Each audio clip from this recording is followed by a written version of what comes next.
Atlanta Motor Speedway used to be one of the fastest tracks in NASCAR, almost as fast as Daytona and Talladega. But for the 6th round of the Outsider Racing League Championship, we head back to Atlanta Motor Speedway where we concluded our season last year.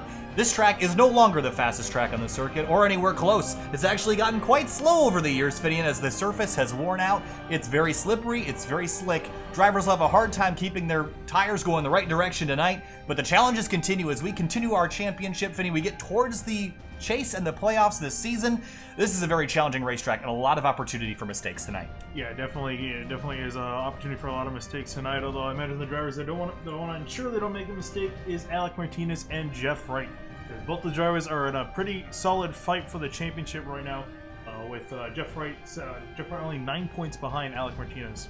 So the points very close up at the front. Qualifying underway right now. There's a look at our track map for tonight, Finian. 1.5 miles, just a little over that actually. But this is one of the most challenging racetracks we go to now, at least on the oval side of the circuit, because this racetrack is so worn out and we see so much tire wear tonight. What are the key things for a driver to be concerned about over the course of a run? Is it just protecting those tires, or is it racing the others around you? It's definitely going to be a matter of protecting those tires. It's really driving around here. You're going to drive, the first few laps are going to feel pretty right, especially with the more downforce these guys have. We see in between even the Truck Series and the Cup Series as they run now. These have a lot more grip to work with around this track compared to the trucks. I mean, obviously depending on condition, but in a general sense too. But really, it's just going to be a matter of making sure to make those tires last, because they're going to feel really good on the early run. You might be tempted to burn them up and use as much pace as they have, but then you're left with next to nothing and sliding around towards the end of the run. So it's really going to be a lot of tire management. Zach Halpern in the number 26, one of our most recent winners in the series, finally got himself a victory. I believe it was last week in Iowa, actually, where he got his victory. And a couple other drivers were close, but no cigar. Jordan Ashland in the 27. He's back this week after a long vacation. A great-looking Powerade number 27 Camaro in that bright blue and black scheme. And good to see Jordan back and competing actively. All right, so as qualifying goes here, Finian, tonight's race certainly going to be a challenge for more than one aspect, but let's take a look at our track conditions and see how much that'll affect the racing tonight. 110 degrees Fahrenheit, that tells me it's not going to be very grippy out there, especially later in the run. Yeah, that's again where you guys are going to get very slippery.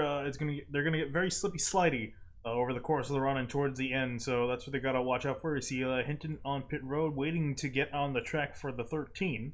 Or if he'll get on the track at all. One driver who is getting on the track is Alec Martinez. We see Tim Downey Jr. going up for his lap. Yeah, let's ride on board with Alec Martinez here during his qualifying effort. I just want to see what he's doing, if he's doing anything different than anybody else, because we know Alec is extremely skilled at this sort of racetrack. The high intensity, low grip situations, it seems like he's always got these tracks figured out. Remember Las Vegas a couple seasons ago, and Kansas as well. He seems like he's got this sort of track figured out. Does he do anything different, or is he just that good? I don't really think, knowing him, probably not going to do a whole lot different. Just continue to drive out there in the front. We'll see where he ends up and qualifies. He's not, I guess, I wouldn't say he's the most patient driver, but definitely he's one of the fastest drivers. And I think he has that going for him going into tonight. Was the fastest guy in practice. So we'll see where he ends up on the qualifying spot. You see him riding on the outside. And kind of qualifying this like a plate track, Finian, riding that outside groove for lap number 1. Wouldn't be surprised to see him on the inside for lap number 2. The outside lane in Atlanta, I wouldn't typically say, especially in 3 and 4, it's a good line, but we were just here a few weeks ago with the 3-wide racing league. We saw all sorts of different lines being used, so I think searching around for grip is certainly going to happen tonight. We'll see the rubber spread out over the course of the lap. First time through, Martinez is going to lay down a 31.265, slowest of the cars that have gone, but lap number 2, I bet you this car qualifies inside the top 5. This is where he's going to use the momentum he's built up over that first lap to help him out here. Obviously, the first lap doesn't matter unless he makes a mistake and hits the wall here. Not so much in 3, but more so coming out at turn 4. It's a big trouble spot. 180 miles an hour sustained through the corner, down to 176. He's going to throttle back up. He's stayed full throttle the entire lap across the line with 18 or 30 seconds left in qualifying. He will go with 30.388, which is only good enough for second. That's unfortunate. So close, but no cigar. Is going to be Halpern who takes it here, unless we got Clifton Cockrell who's putting a time down. One of the only drivers able to really move up through the order. Got Milwaukee Tools on board that number 16 Camaro here this week. And riding through the middle of turn 3 and 4. Yeah, that actually looks like Elliott Butler is still out on the track. And putting a time, he's in 16th at the moment. Yeah, Elliott Butler was really fast in practice as well. He's going to come out of turn 3 and 4. Qualifying over, he will not get his second lap in. Zach Halpern from victory lane last week to pole this week. He's rock solid. Will start in first tonight. 140 laps here at Atlanta Motor Speedway this evening for the 6th round of the Outsider Racing League Championship, trudging our way towards the chase. And as we take a look on the cut line right now, I believe it's 12 drivers here. It looks like Elliott Butler is the one on the cut line, Alex Bell right behind. And to me, Finney, and Alex Bell has not quite had the season this season that he had last. And I'm looking through the order to see if he is here tonight, and I do not see the number 15 in the field. So he's going to continue to drop down the order in the championship points. Yeah, it's unfortunate after having a fairly decent run at Iowa, gained 4 spots from last week, but unfortunately we'll drop right back down the order for not hitting this week. And I think that's pretty much going to take him out of it, missing that extra race compared to the guys around him. Let's take a look at our race tonight. 140 laps, 211.3904142 miles. That is incredibly accurate. Yeah, Jesus. I guess I'll reduce the number of decimal points that goes to for future races. I don't even know what decimal place that is. That is, let's just say that measured by the winner is almost certainly not going to complete this exact number, because I think this is down to like the 10th of a millionth of an inch. So, but 140 laps, 210 miles, give or take, 1.3904142. But the challenge tonight, Finney, the long runs. We're not going to see a whole lot of cautions tonight. But one thing we did see with the 3-wide racing league is that this race really never spread out. Last time Outsiders was here, it spread out. Yeah, we'll have to see how it plays out again. Obviously, it's a matter of track conditions. I think it's a little hotter than it was for a 3-wide. I think theirs is around 100 degrees. So it's 10 degrees hotter, which might not seem like a lot, but it definitely is quite a bit, especially once you get over 100 degrees. It really starts to add up every single degree that you go. And looking at the starting order, looking at the 19, Martin Sproul, great qualifying effort out of him. Yep, and that was row number 2 for Sprout, right alongside Tim Downey Jr. Moving back to row number 3. That's the 13 of Eli Hinton. That is, I think Jeremiah Vincent painted that car for the 13. Got Ben Gay on the side of the vehicle this week. And Jeff Wright to his outside in that number 48 car. He starts on the outside of row number 3. Moving back to row number 4, we're going to have the 12 of Josef Gali on the inside lane. Outside of him, the 28 of Chuck Sweden will be starting in 8th. Back in row number 5, Brennan Bowers, the number 31, right alongside Sim Motorsports driver Casey Lakatis. Casey has been performing well above expectations this season. We'll see if he can improve on his starting position, 10th tonight. And moving back to 11th, we're going to have Jordan Ashton, the 27. Outside of him, Jeremy Miller, the 30, will be starting in 12th. Chris Stouffer in 13th from Indiana. Adam Cabot from New Jersey in the 77. I thought he was capable of winning at Iowa last week. We'll see if he can redeem himself and take a win this week. Starting from 14th spot. Back in 15th, we're going to Brandon Key in the 51 on the inside lane. Outside in the 16th spot will be Elliott Butler, rounding out row number 8. Yeah, Butler's going to perform a lot better in the race than he did in qualifying. Bryce Calusa in the 82 started out with a little bit of trouble last week at Iowa. Managed to actually get a half-decent finish out of it. 17th starting for him tonight. And moving on back to the row behind, Robert Gaba, Joshua Banks, 19th and 20th. The rest of the field will let scroll across the bottom of your screen as we get ready to go racing. The 26 of Zach Halpern is your pole sitter tonight for 140 laps, 211 miles on Atlanta Motor Speedway. Low grip, high intensity, high stakes. Outsider Racing League action continues tonight. 6th round this season, waiting for the green flag. And green flag flies, racing at Atlanta. Great start for Halpern on the inside lane. Immediately going to get to the front. Tim Downey Jr. pulling in down behind him. Alec Martinez stuck on the top and starting to fall back just a little bit. Yeah, the inside lane's going to be the place to be for the opening couple laps, and then we'll see that outside lane moving, but Alec Martinez slides back very quickly. Didn't get a great launch. Behind them, 2 wide. That's for 2nd place. Tim Downey Jr., there he comes to the lead down in turn number 3. Yeah, 25 wasting no time. Remember, the 25 and the 26 are teammates this season.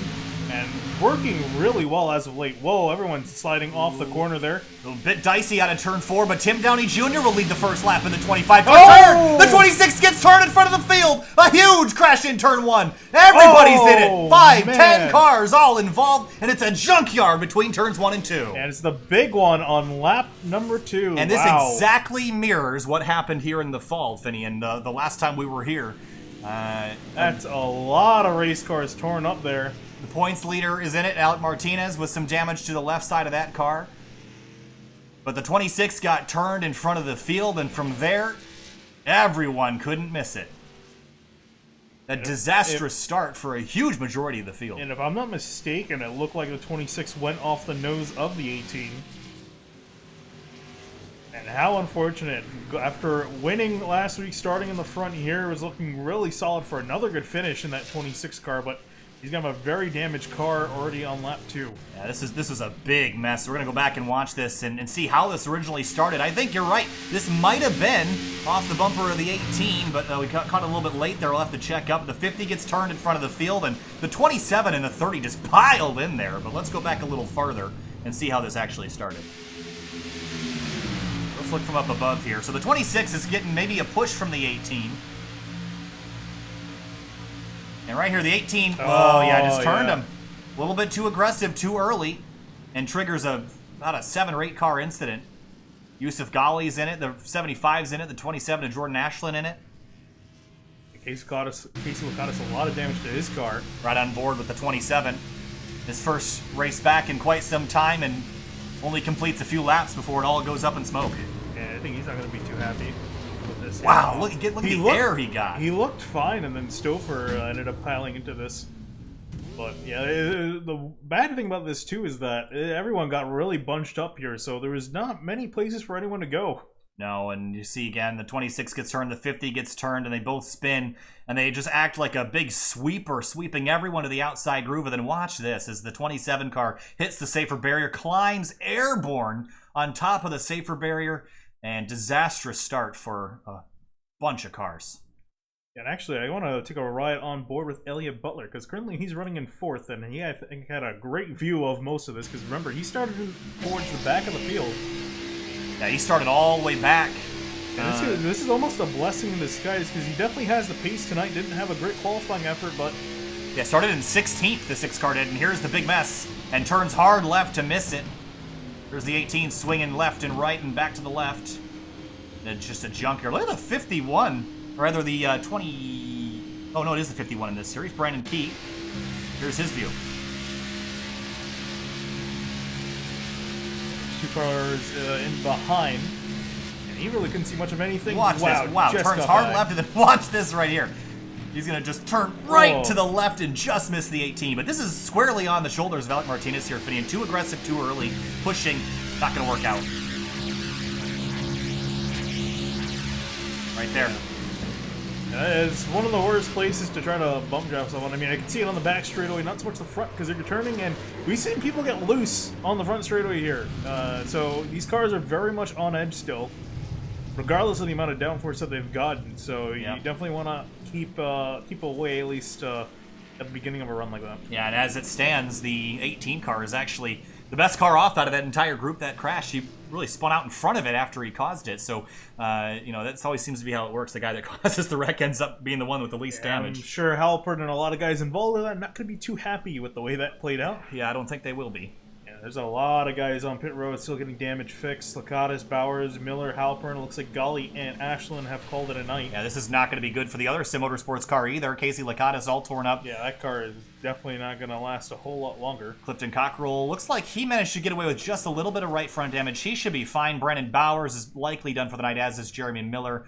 Halpern as well. Just big damage to these very competitive race cars. It sucks too for Ashland after just coming back to do a race with these guys taken out very early in the running. Yeah, I doubt he's got very nice things to say right now. It's just not the start that he needed after being absent for some time for some life, and came back to the sim, and to be wrecked out on lap 2 is certainly not where you want to end up. Well, Tim Downey Jr. in the 25 assumes the lead after starting in 3rd right behind his teammate. So I guess for he's gonna have to carry the banner for the team now. Is it the team name under Downing or is it under Halpern? I believe it's Downing. Okay. I was gonna say the team name, but I couldn't remember who owned it. So field working the way onto the back straightaway, getting ready to go back racing. Downing Enterprises. Downing Enterprises. Thank you for that correction. So lap number 7, we'll try this again. Martin Sproul moves up a couple spots to the outside of the front row, and like we saw in the initial start, I don't really expect the outside to pretty much go anywhere. So I think the outside's going to struggle to get up to speed, but once they get up to speed, it kind of looks like a plate race for a couple laps until the tires start to wear out and everyone starts to separate out. And actually, also looking at the back, if we look off 77 real quick, running in 5th, there's some damage to the rear bumper of the 48. Oh yeah, pretty big chunk taken out of the rear bumper. As we'll take a green flag here with 6 laps complete. Tim Downey Jr. fires off. Green flag back in the air. good guys up in the front. Bryce Calusa up there in the 82 as well as Elliott Butler in the 6. I'm really curious on what Butler can do. He really needs a good finish. Yeah, Butler in that 6 car has had not the greatest of seasons. Last season was actually running for the championship. Yeah. So this year I think he needs a little bit of luck, and he's running really solidly right now. Got gifted a bunch of spots. We'll see what he can do with them. Also behind him, too, is the 36 of Joshua Banks. Can never count that 36 out Whoa, of the race. big bobble by the 19 out of turn 4. Saved it in front of the field. And that's the second time we've seen that bobble off the turn. So I'm really curious as these guys continue to go through the corner how much worse that's going to get. Because they're already starting off. This is on fresh tires. I think what's not helping right now either is the fact that they have low tire pressures and there's no air on these cars right now. They're completely downforceless behind the cars in front of them, and that's going to lead to them pushing and going to get more wheel in it, and then they come off the corner and they'll have a lot of wheel to get loose. The Elliott Butler, too, speaking of which, is getting out, getting some clean air off the right of the 19. Trying to maintain his spot. Looks like we're good for now. Yeah, it's very much like a restrictor plate race the first couple laps when everyone's still full throttle. I see Martin Sproul just get to the outside quarter panel. Is he going to be able to take the run on the back straight? Didn't get a great run, but he's going to get just enough to pull even with the 25 as they enter turn 3. Yeah, you see the 6 taking advantage of the draft on the back straightaway, going right up to the 19, but again, can't really go anywhere. And imagine most guys are probably not going to force the issue here. But yeah, so they're going to kind of go double file here and get up lined up together. But we saw bump drafting didn't work out, so we'll see how much else they race like plate race drivers right now. Bryce Calusa in that 82, he's moving forward, relatively new driver to the series. Trying to move up slowly through the order as other drivers are. You see Joshua Banks making some moves to the outside of Jeff Wright. And you see just a slight lift at the entrance of the corner. They're going to jump back in it and just try to pull down to the inside, maybe try to build a run there.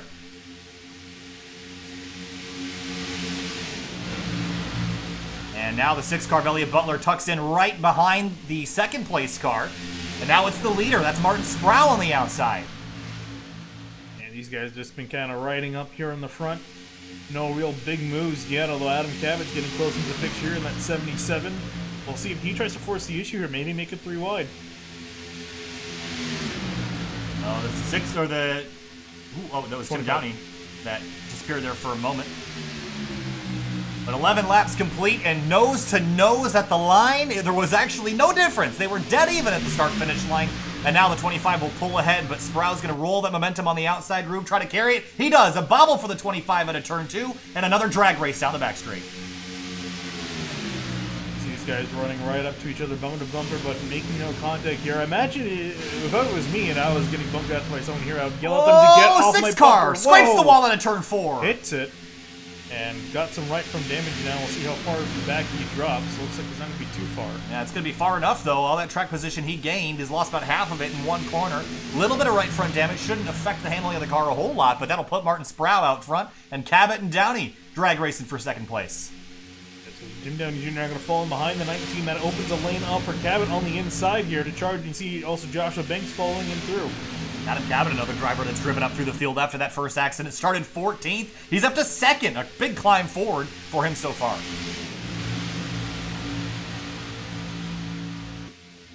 .36 of Joshua Banks coming into the picture as well. On the inside lane. Again, the multiple grooves really showing up. I don't think we've really seen what lane is dominant just yet. We didn't see in 3 wide a few weeks back either. Just saw 19 hit the wall off of turn 2 just a little bit, and you see Adam Cabot now going to the inside of the 19 here. It looks like he might be able to make the pass off the corner, but that 19's going to get the run off. Yeah, Tim Downey Jr. to back way out of the throttle because he almost ran into the back of the 36 car, and he's going to drop back into the pack as we got side-by-side battle for the lead. Here comes Cabot to the inside. Can he hold the car down and make the pass? Looks like the 19's maintaining that run on the outside, so Sproul's still in the lead here. The top 2 starting to break away from the pack just a little bit.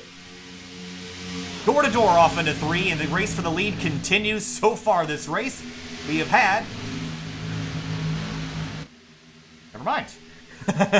I was trying to pull up my infographic. I can't seem to do that. I don't know. That shouldn't have shifted. But I guess maybe some layers got adjusted there. So I'll tell you later how many lead changes we've had.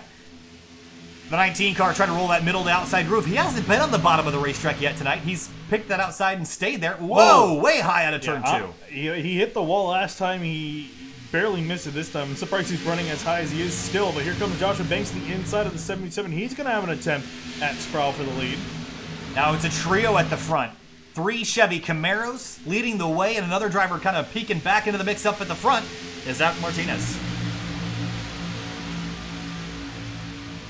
Martinez working his way back up to the front here. Side by side with Angelo Ronas in the 29 to his outside. Ronas getting the run here.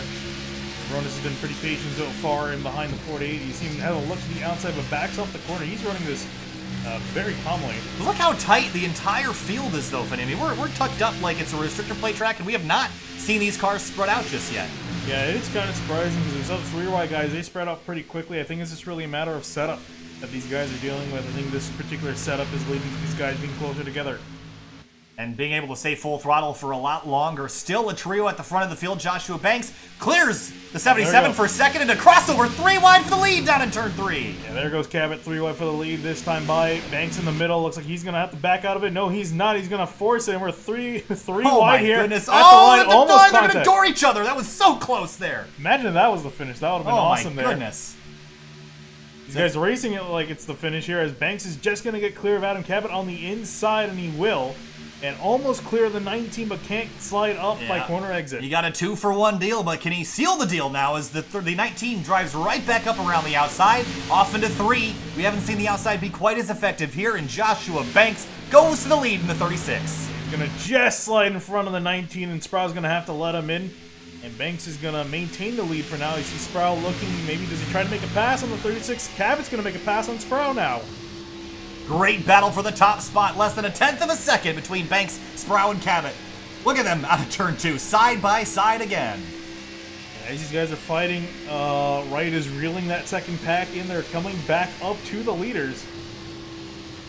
Wright jumps to the bottom of the racetrack. You see Ronas way up high at the exit of 4. We haven't really seen the outside in 3 and 4 be quite as effective, but they're certainly trying out there. Yeah, I think the problem really is more just you get really tight on the exit. You have a potential of hitting the wall. Just really kind of too up that high, at least at this point in time. And now when the 19 gets out of turn 2, he's going to just slide into the hole on the back straightaway and side by side again for the lead. Great battles here early. Yeah, Banks can can slide up in front in time. How to give Sproul the spot here. I think the 19 might be able to take this away here. He's going to still be on the outside, get a nice run off of turn 4. I have no idea who's faster right now. Big bobble for the 29 behind, right in front of the 18 of Martinez, and throws the block. He's throwing a huge block, almost turned by the 18 here. Wouldn't be the first time tonight. Yeah, these guys are not happy with each other. I'm kind of surprised. And look, the 18's going to go right around the outside, try to take advantage of it for the lead again, though, right in front of these guys. They're still battling. They have not slowed down at all in their fight for the lead here between these 3 drivers. I'm just amazed at how close the racing is this deep into a run. We've been really green for about 15, 16 laps, and it still looks like it's lap 3 after the restart. And of course, the tire fall off has been significant so far. We've dropped off about 1.5 seconds in lap time since the restart. And that tells me this setup allows them to stay full throttle for pretty late in the run compared to probably the default. See Cabot jump in line behind the 36 now. If you're the 77, what line do you choose? Honestly, I would probably just try to ride around the outside. Maybe, honestly, you see that gap open in the middle, just try to be in that middle and just get some clean air to your nose. Put less work on those tires in behind these guys, because if you definitely don't want to be turning right in behind them. You see like he's running down the straightaways. That's going to make you use up your tires a lot more. Look at the line. The 77's taking right up against that safer barrier, trying to carry the momentum, the longer radius around the corner, and now he's going to use that to slingshot himself down the straightaway. Look at the gains he makes on the exit of turn 2. Where you go, though, there's a roadblock. 2 cars in front, can't drive through him, got to go around him. Yeah, I don't know. Looks like he's being a little bit patient for now here. I think he realizes he's in a good spot. He seemed a little bit loose off turn 4. And Sproul's going to cross over back to the bottom of the racetrack. So while these guys have been battling, you're right, the second pack has really caught back up, and Martinez is the one that heads the way now in that 18 car. You see Jeff Wright looking to the outside of Martinez, but can't slot his nose in. I have a little bit of a run here. I don't know if he's going to fight on the inside. He will not. Bit of a push off into 3. I don't know if there was contact, but it was close. I think we're starting to see them single file out a little bit more. I think they're struggling to get these cars rotated off into the corners. See Angelo Ronas side by side with the 28 of Chuck Sweeting. And here comes Brandon Key on the outside of Bruce Boyer. That's for 9th. Yeah, And also up ahead of them, Tim Downey Jr. has made his climb back up into 6th place. Remember, he hit the wall, dropped back quite a few spots, is back up here in the front. So this 25 car has some serious pace here if he can get the track position back.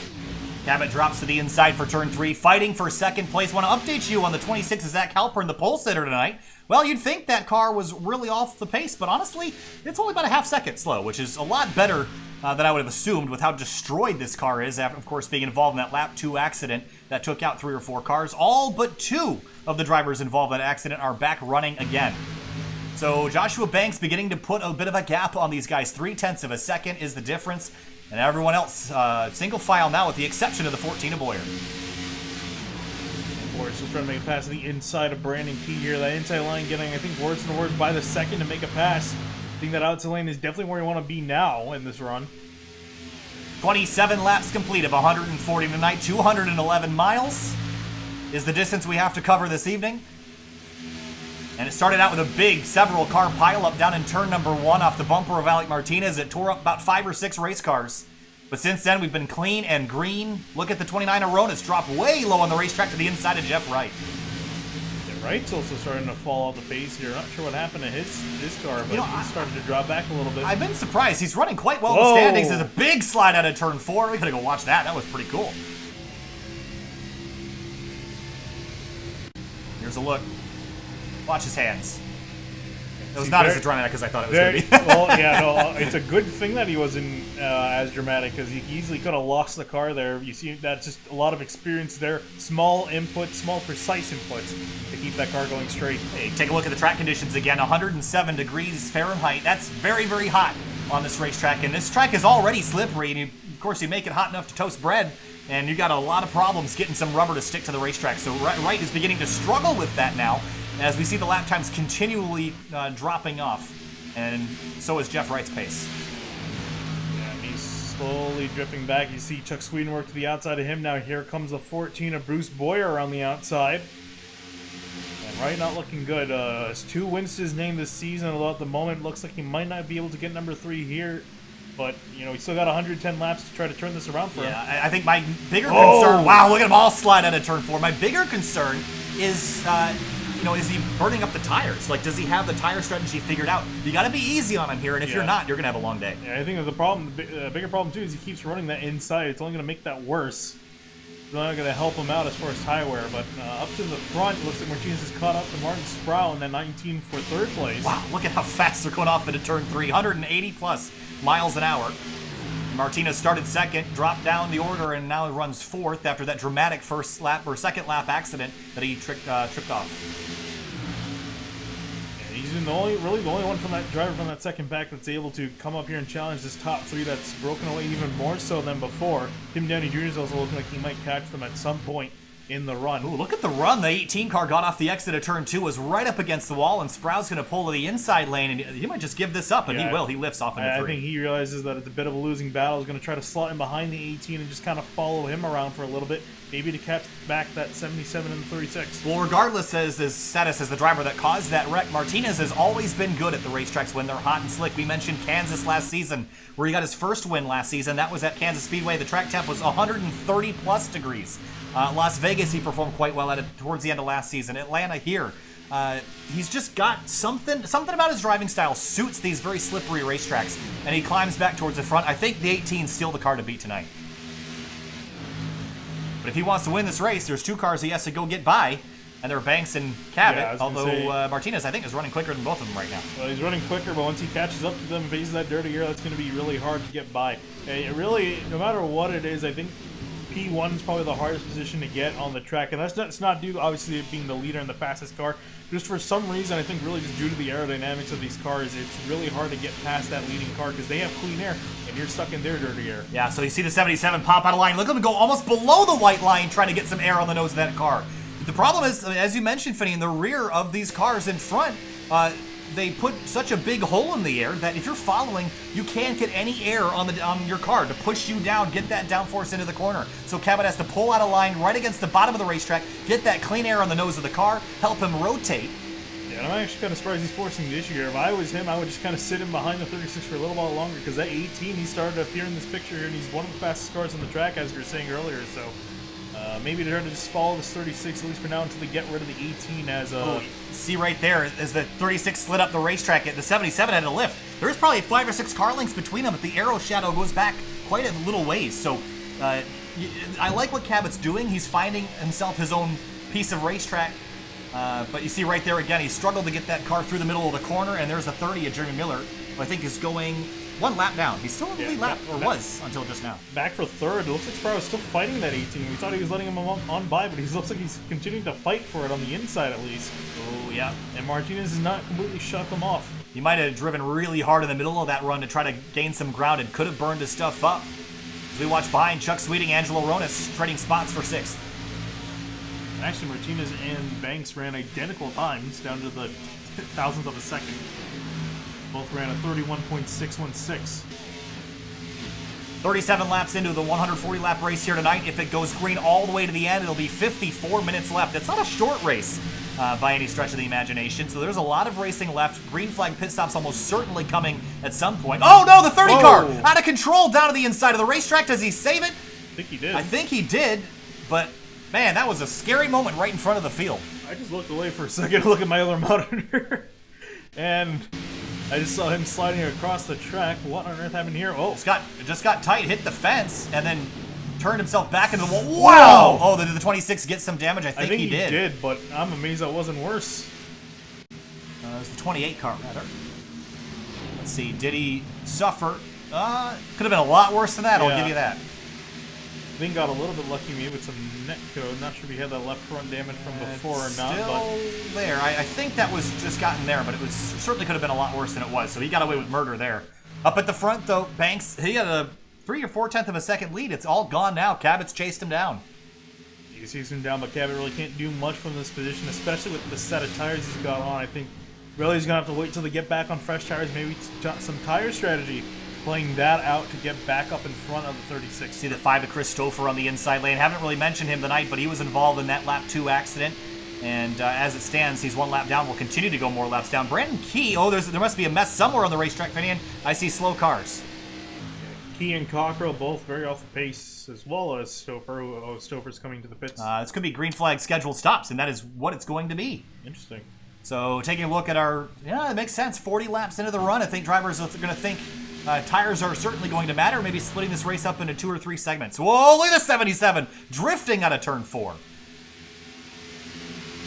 So 41 laps. Actually, the 18's on fresher tires. I forgot that he came down pit road on that opening lap. It really shouldn't have made a huge difference, though, in terms of... Yeah, I don't think it should. They only went a lap, pretty much a lap and a half. I think that's what we're seeing, is that it hasn't made a huge difference. As leaders work their way by the 50 of Lakatos. And when will we see more drivers hit the pit lane? And is it worth this early in the race pulling an overcut where you pit later to use the fresher tires later in the race? Or do you pull the undercut to get fresh tires now and use them to pass people while they're still out on old tires? Yeah, and I think really, I always say this, there's no real clear answer to this. I really think it's a matter of if you're going to try to do the overcut and you push to make up that time from doing so. Because you need to do that, otherwise there's not much point in you doing that strategy. So it really depends up on the driver which one can maximize the benefit out of their car. Martin Sproul, the 19, into pit lane for the lead, though. Banks and Cabot continue to battle. And as they do that, the 18 of Alec Martinez is beginning to reel them in slowly but surely as we just crossed the 100 lap to go mark. Yeah, and I think these guys, I just did the math real quick on trying to figure out when these guys will probably try to come in. If you come in around lap 46, 47, that's going to pretty much break up this the race into 3 stints. So you can be able to make it on 2 stops. So I think that's where some guys might try to end up at, try to look at that number. And we might see some guys come in. Here they come. 2 leaders are in.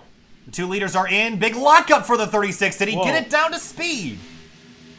I was just amazed that he didn't end up leaving pit road and getting a penalty from that, because he just drifted sideways, almost out of bounds. Into his box. Oh, went too far, I think, for the 36. Yeah, he did. Back up. That'll certainly lose him the lead. The question is now the 18 car. What do you do if you're the 18 like Martinez? You've lost ground already if you pit now. So I think you just commit to the overcut, wait 10, 15 laps if you can. He looks like he's going to have to come now. I'm assuming they're almost out of fuel up front. And gets it down to the speed limit, which is 50. Yeah, Ronis also coming on in. Jeff Wright will pick up the lead, followed by Chuck Sweeting, Eli Hinton. Those drivers will stay out to continue on. The pit lane now, and second gear, about 4,000 RPM. A clean entry to the box for the 18 car. Yeah, very slow, very precise entry for the 18 car. There's a lot of cars on pit lane, actually. If we look back up the road, look at all these cars that have come in for their first green flag stop of the night. I imagine another batch is going to come in within the next lap or so with Jeff Wright leading, but it looks like all these guys are staying out, so I think they're trying to hit the fuel mileage laps. Yeah, you mentioned 47 laps will split this race pretty evenly, and we're on lap number 46 of the run, which is lap 46 of the race for Jeff Wright. And the other thing is, don't get yourself a penalty on pit road. We saw a couple drivers pushing the limit already, but Wright's going to pull way out of line. This is going to be a very conservative entry. I'm wondering, is he out of fuel? He might be out of fuel. Yeah, he out is. of fuel. Out of fuel. Because everyone else came in for a pit stop, so they have another extra lap or so of gas, not the 48. Whoa! Big lockup coming into the pit box, or pit road, rather. Yeah, it's going to cost him quite a few spots here. It looks like he's going to be able to make it into a stall, but lost a lot of time there through 3 and 4. You see the RPM dropping as the engine is struggling to make power, running out of fuel. So 46 laps is all they can go. So this kind of creates a little bit of a fuel mileage situation. They're going to have to save or either call it quits and just kind of commit to a 3-stop. So Chuck Sweeting leads the race right now. How long has Sweeting been out of the racetrack? 44 laps. So these are the guys that pitted on that first caution a couple laps into the race, actually at the tail end of that caution. So they are good for at least another lap and a half. Yeah, only thing is, I remember that's counting about 2 pace laps or so, so they're actually more of around 42. So it's really close to fuel numbers. You can try to stretch it, but you're really going to have to do fuel saving throughout the entire run to make up that much laps. Here comes Chuck Sweeting. And the 13 of Eli Hinton. Hinton pushing the issue. Oh, that was fast. Travato stayed out another lap. So 33 really pushing the limit. Eli Hinton entered pit lane at over 60 miles an hour. It was a little hot coming in. Hopefully he doesn't get burned for that. And look at the speed difference. There goes the 25. He's on fresh tires. Right now, Stravato's last lap was a 31.971.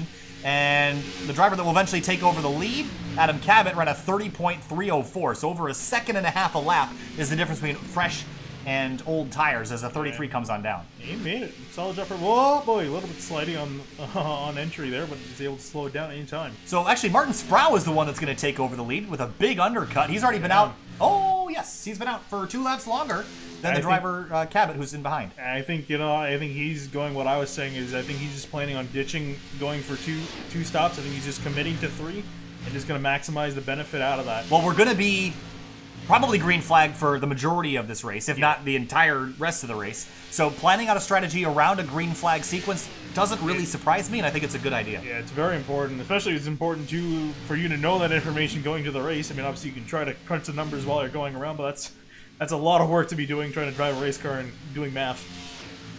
Your leader, Martin Sproul, the 19, heads off into turn 3. 1.5 seconds behind him is Adam Cabot in the 77. 8/10 behind him is Alec Martinez in 3rd. Joshua Banks sits 4th and closing on the 18. And Tim Downey Jr. in the 25 car is sitting in 5th. Yeah, Downey's just been kind of lurking in the picture. Hasn't really done a whole lot, but he's been running very nicely inside the top 5 so far.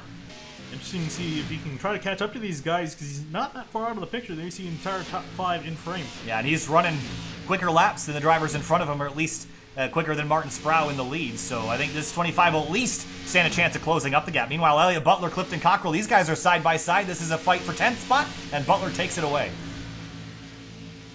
So now that everyone's kind of on unequal strategies here, this changes the race quite a bit, because we saw if everyone's on fresh tires, they all group together like we're at Talladega or Daytona. Once you get everyone on different tire strategies, this race becomes very spread out, becomes very strategic, and you're going to be doing a lot of thinking and not quite so much driving.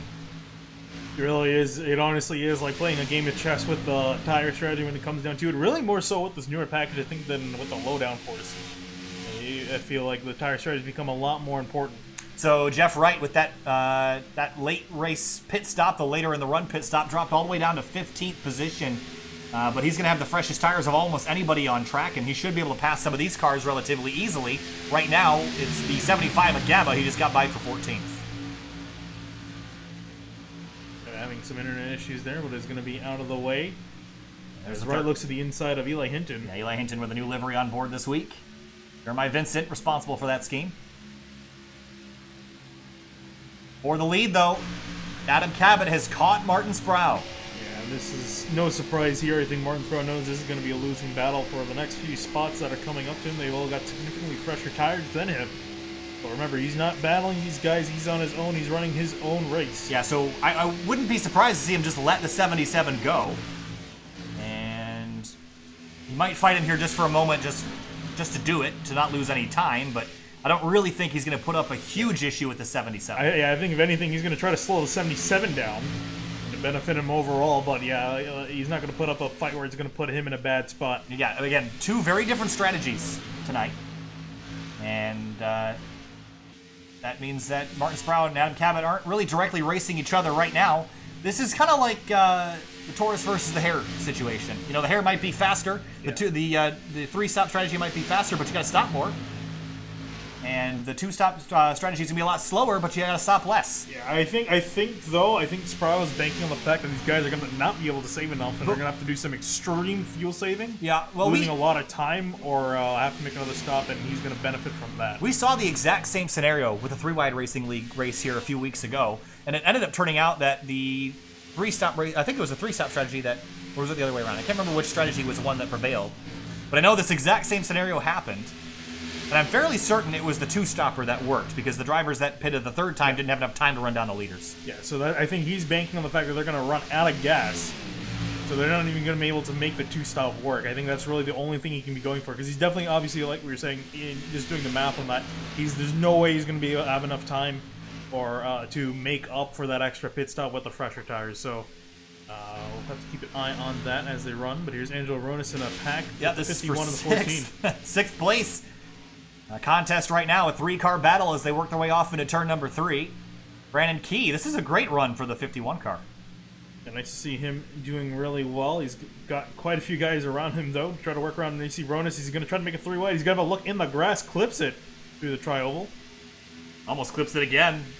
As for the lead, while these guys are fighting for 6th, here comes Cabot back to the inside. Surprised at Cabot's inability to get by this 19. Yeah, I think, I'm honestly really surprised. If I was the 19, I would be pretty surprised too, because I thought he would be able to get on by, but you see Sproul defending the better lane, the high lane, and can't really do anything, but here comes the 18 of Martinez here. Yeah, the 19 has been glued to that middle to high groove all night long. I don't think I've seen him even touch the white line this evening. And I'm curious what Martinez is going to do, because I don't think he's going to be as patient as Cabot here, that's been trying the inside lane, not been really getting racy. I think Martinez is going to try to force the 19 out of that outside lane here. But as I say, whoa, the 77 in the wall on a turn 2. Big bobble, and he saves it in front of the 19, but the 18 will cross over, go back down to the inside. What a slide there for the 77. Pass completed, job done. Yeah, I was going to say, he had to do that. I think he pretty much needed to do that to try to take the spot away. Here's a look at that at the exit of turn 2. Watch this. Yeah, it was a very abrupt change. Big slide. Oh, wow. That's a slide job right there. Well executed pass, but not done yet. Here's the back live here, the 18 to the outside lane. That's the 26 of Halpern. Is he upset with the 18? Will this be an issue? Uh-oh. I think for Martinez, he's going to hope that it's not an issue. It doesn't look like it. Halpern's going to stay out of the way. Going to jump in front of the 19, though. Yep.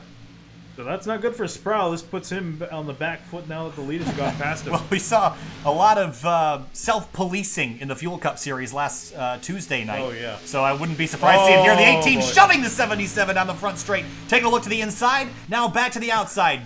2 cars duking it out for the lead on lap 61. That's really dangerous stuff considering the exact thing he did cause the first wreck. The only wreck of this race so far. Now, getting aggressive with the 77. Update on the cars that are out of the race officially. Chris Stouffer, Jeremy Miller, Jordan Ashland, and Yusuf Ghali, all cars that are out and done for the night. Sucks for Stouffer and Ashland, too. Stouffer has just not gotten luck in the series at all. He's really just been caught up in other people's mistakes. Off into turn 1, the 77, protecting the outside groove, not letting the 18 even get an inch of space up there. Yeah, this is really, that's coveted land that he's trying to defend that 18 from. And definitely Martinez is going to want it. He's trying to force the 77 out of it, but, you know, how do you do that without wrecking the guy? Back down to the bottom of the racetrack goes the 18, searching for grip all over the racetrack. You see the rubber darkening the middle of the racetrack. That's where the grip is right now, and the 18 and 77 both are outside of it. And here comes Alec Martinez back down to the inside in turn 1. There's There's really the only thing you can do. You see Cabot forcing him down to the bottom lane, trying to choke his momentum out. And did a great job doing so, almost doored the 18, pushing him down so hard. The 77 re-clears Martinez for the top spot. And right against that white line on the inside lane. And back up to the top. Look at the slide. I think the 77 might be beating up his tires a bit too much. Yeah, I think so. He's been sliding consistently out of turn 4. That's where Martinez has been able to get these really good runs down the front straightaway. And there he goes back to the inside again. We see the cycle repeat. And neither of these guys willing to lift right now, but is this going to be their downfall? If they get into each other, Finney, these are the two best cars in the race. If they crash, it's anybody's race after that. Yeah, it really is. I'm actually also keeping my eye on Joshua Banks where he is on the timing screen. He's 1.8 seconds behind these guys. Remember, made that error on pit road. That pretty much took him out of this fight for the lead, at least for now. Nose to tail once again on the front straightaway. Martinez also saving a little bit of fuel doing this as well. It might be marginal, but it might be enough if he does it a lot. Every bit counts when it comes to fuel saving. You might think you're being a little bit anal at sometimes, just backing on the gas might not save you a whole lot, but it definitely adds up over the course of a run. 180 miles an hour in the draft into turn 3, 8,000 plus RPM.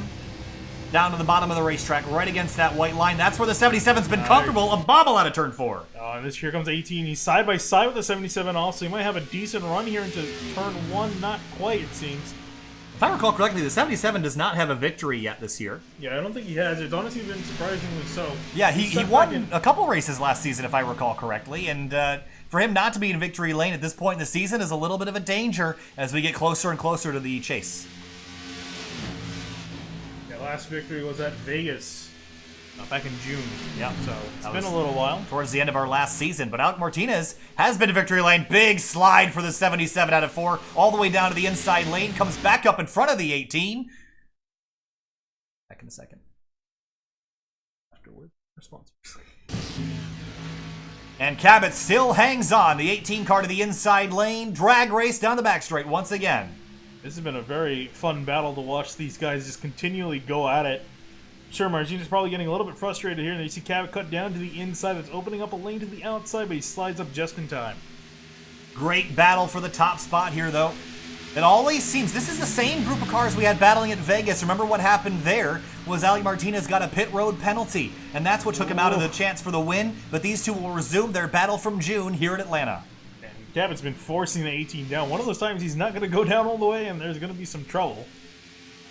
Track is cooling down as the sun gets lower in the sky. That means the grip level will come up. There'll be more throttle and more room for, less room for error and more chance for mistake. Yeah, I'm sure. Whoa! Wow! Big slide off the corner. That's going to kill his momentum down the front straightaway. These guys are wheeling it right now. Yeah, but I was saying, if these guys had a chance to cover the entire track, make it a closed racetrack, I think they would, because they do not enjoying how slippy sliding it is, especially Cabot. He's been sliding off of turn 4 a lot. You know, Martinez now too. I think drivers like Martinez like it when it's like this. I mean, a lot of drivers, especially Martinez, have been very critical of NASCAR's 2019 aerodynamics package, which puts that big spoiler on the rear trunk of the car, and it gives these cars a lot of downforce, but also a lot of drag. It slows them down. It means you have to use a lot less brake. And Martinez wasn't very good at the beginning of last season. He was trying to figure out how to manipulate this package to suit his driving style. Well, turns out that when it's hot, it drives like the old car, and that's why the 18 is so good. Martin Sproul in the background was a tenth quicker than both these cars last time by. At this time, at the start-finish line, this will be halfway through the race. It'll be the 105th mile of this 211-mile race. Halfway, Cabot, Martinez, Sproul, Banks, Tim Downey Jr., your top 5. Yeah, we're looking at, for a lot of these guys, they're going to come into pit road around, I want to say, lap 85 is looking to where they're going to pit next. Sounds about right. And now the 77 and 18. If I was them, I want to be on equal tires. I want to flat out race them. So if you're the 18 or the 77, would you want to pit with the other, or do you want to try to get them on strategy somehow? I think, oh boy, I think if anything, the 18 would like to pit before the 77, get that clean air out in front. I don't think that lap is going to matter a whole lot other than for track position. Oh, the 18 got a great run off into turn 1, but can he carry the momentum through the corner? I don't think he'll get a big enough run to clear the 77. But he got close. Oh, boy. He got real close. Can he just drive off into 3? Oh, and Cabot's really playing with him. He was getting a side drive off the 18. They were forcing each other. He's going to drive in. He can't make that stick, though. Oh, he's getting sideways. A big slide for the 18. Out of control in turn 4. Saves it, but will lose the ground. Cabot drives on the outside. That outside lane starting to grip up a lot more now. He was looking a lot more comfortable there. It's easy to forget how fast this is all happening. Over 180 miles an hour off into the corner. And the amazing thing, too, is you watch these two guys by. Sprout was still in third and only a second behind. I'm actually amazed by that. I thought he would have lost a lot more time. I thought he would have been probably 4 or 5 seconds behind by now. I guess it really only was a couple laps different, but in the past we've seen that be a much bigger difference. So he's actually not looking as bad for that 19EC18 dirt track out of turn 4. Yeah, I think right now he's kind of struggling with the handling of this race car, and here's a better look. We're going to zoom in and show you. Just watch the hands inside here and watch the front wheels as he comes out of turn 4. Look at this. I think he's losing grip on his tires, and also you see he's running in behind the 77, so losing some aerodynamic grip. Yeah, and it's just compounding, and he's just sliding on his tires, and it's only going to get worse the more he slides. You saw how much he had that car sideways. Good thing is, with the massive spoiler they have in these cars, they're significantly easier to save in a slide than they used to be. And really the tactic, too, for driving like this, I do this a lot of time in the Indy car. I'll see who's behind me and coming out of the corner, I'll purposely slide out in front of them to make sure that they lose grip. I mean, it's so effective. We saw it earlier. We saw it was Cabot and I think it was the 36 of Banks. Yeah. When Banks slid up, it pushed the 77 way up the racetrack. You can influence the drivers around you just by manipulating the air, and that's what Cabot's trying to do to keep the 18 behind him. Well, we've been battling or watching this incredible battle for the lead. That doesn't mean it's been boring elsewhere on the racetrack. For 12th place, this is Jeff Wright and Jesse Pierce. Pierce got some damage on his car from that lap 2 caution, but still running in 13th. Needs a little bit of help with some cautions to get him really back in position here as the 18 goes back down the inside in turn 1. Oh, I might be able to slide. Nope, can't slide up in front. That 77's been dominating that outside lane. It's just so hard to make a pass on the inside, but every time the 18 tries to go up against the wall, the 77 covers, as you see him do right here. And ticking off laps, only 33 minutes of green flag racing remaining. And now some lap traffic. This is a teammate to the 18. I wonder if this is going to factor in somehow. Let's see here. He's going to go to the inside. It looks like it's not going to be much of a factor. No, it actually might have hurt the 18 more than it did the 77. I was just about to say, I think it was worse for the 18 indeed. And the 50 car is still 3 laps down. If you want to watch Casey Lakatos' perspective or get some insight on the race, he actually is streaming live on YouTube. The link is provided in the video description, so if you want to pull up a first-person account of what's going on, that link is in our video description. Go click on it and tell him we said hi. Yeah, although I imagine he's probably not going to be the happiest. No, he's not. He's probably not in a good mood because he's 3 laps down in 21st, but... and it's only getting worse for him. As I'm sure he's been screaming for a caution the last 40 laps. Well, he'll be in a better mood if you all go over there and say hi, but... But Cabot continues to lead. It's been a strong run for him. Down to the inside, trying to break the draft like an IndyCar would at Indianapolis. Yeah, I thought he was going to pit there. I was going to say that was really early for pit stop. We're getting close. Within the next 10 laps or so, we should see some cars hitting pit lane. Big slide again for the 77. But actually, battle for third heating up between Banks and Sproul. Banks has caught up to the 19. I think Sproul has really hit a cliff on his tires. He's dropped back significantly over the last 5 laps. Yeah, again, pitted earlier. I don't know if it was early enough to really mean a whole lot. I think he's just hit that cliff on the tires a lot earlier than these other guys have to yet. They're able to continue on with relative ease. And these guys are just dead even. I know no one can gain an advantage, but you know what I just see, Finian, is the shadows went away for a moment. There was a cloud over part of this racetrack, and as I say that, the sun comes right back out. But the cloud cover, if it changes, we will see the track temp drop significantly and add grip back to the racetrack. Chuck Sweeting, Bruce Boyer hits pit lane. Yeah, it looks like he's going to start to kick off this cycle of pit stops with 60 laps left to go. And definitely going to have to make another pit stop after coming in at this point. Chuck Sweeting, Butler, these guys are fighting for 8th spot on the racetrack right now. And Sweeting started the night in 8th place, and he's still in 8th place. So after 80 laps, he's done exactly 0. So he's probably wanting to move up a little bit, but still a solid top 10 run for now. And there's the cloud back over the racetrack, looking from high above. Past halfway in this race, lap 81 of 140. As track conditions continue to drop in the temperature, again, down a few more degrees, as the cloud cover is certainly helping this racetrack lose energy. Robert Gaba in the 75, he hits pit lane from 16th. Oh, Adam Cabot down. Oh, that was close. Wow. Just made it all Oh, behind Sproul, him. No too. way. Does he make it? Ah, that was hot. I think that was too fast. I think that was too fast for the 19. We'll see.